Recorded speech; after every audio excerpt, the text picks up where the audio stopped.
That's definitely part of the story. Shopify president Harley Finkelstein joins us now to discuss. I'm looking at these metrics: 24% gross merchandising volume growth, revenue growth more than 20. Your forecast for the first quarter is the mid-20s revenue.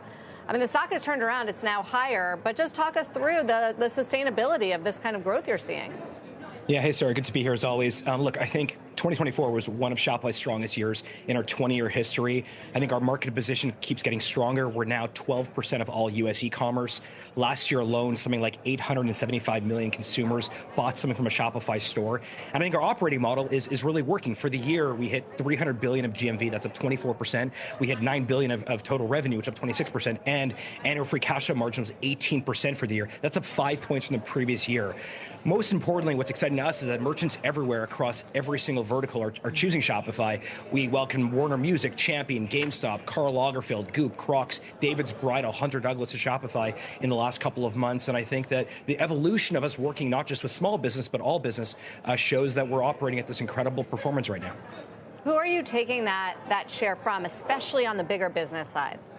Yeah, the enterprise stuff is really exciting for us because generally and historically, most people assume Shopify was only for small business and only for online. But now we have merchants that are doing many billions of dollars a year with us. We have merchants selling online, offline, using us for B2B, using us to sell on social platforms as well. Generally, it's coming from either some of the more legacy e-commerce providers, or it's coming from in-house built systems.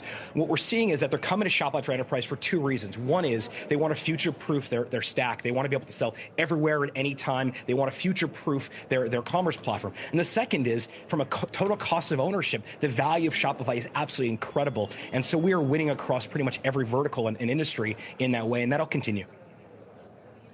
And Harley, we got some commentary, in particular from Elf Beauty, about the slowdown in social shopping chatter over the prior several weeks or months. Is that something that you have a read on and that's relevant to your customers? Yeah, we don't, certainly we do have a read on that. Obviously, as a percentage of total GMV, social selling is going to be a lot smaller. We announced in the last couple of months partnerships, obviously, with companies like Roblox and TikTok and Instagram and Meta properties. And frankly, every place where a transaction can take place in every surface area, we obviously want to empower that. But the way we think about the future of retail is going to be retail everywhere. It's the reason why, we see offline revenue was up at $588 million for the year. Our GMV for offline in Q4 was up 26%. So we're really trying to build this retail operating system to make it easy to sell across every platform. Now, not every one of our merchants and brands should be selling on social platforms, but for some of them, some of the time, that's going to be a very effective way for them to reach new customers, and they can do all of that right from Shopify.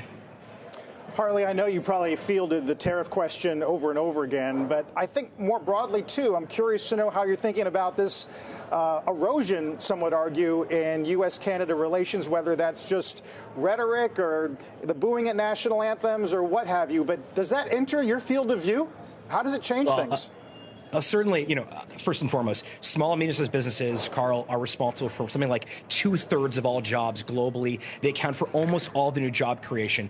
And our merchants alone move billions of dollars across borders. So I think tariffs impact real entrepreneurs who are carving out a livelihood and finding prosperity in this global market. And Shopify, we are the champions of open trade. We've witnessed firsthand what can happen when you allow that. So our job is to protect and empower every business, but especially the underdogs. And so what we're committing to is, regardless of what happens, whether it's tariffs or it's de minimis, is to build fast to help merchants succeed in any environment. So, for example, right now, as we speak, you can actually display and collect duties during checkout. Also, if you're a consumer, you can go to the Shop app and you can actually search for products and brands from your home country using our new search filter. So we're to continue to do these sort of things and also handle, to best handle that. But the beauty of our business model is Shopify, we don't have any top customer concentration. We don't have any vertical or industry specific concentration. And we're really distributed well geographically. And we've seen, look back to the pandemic, our merchants are really adaptable. So when cross-border, gets slower, they move to domestic, or vice versa.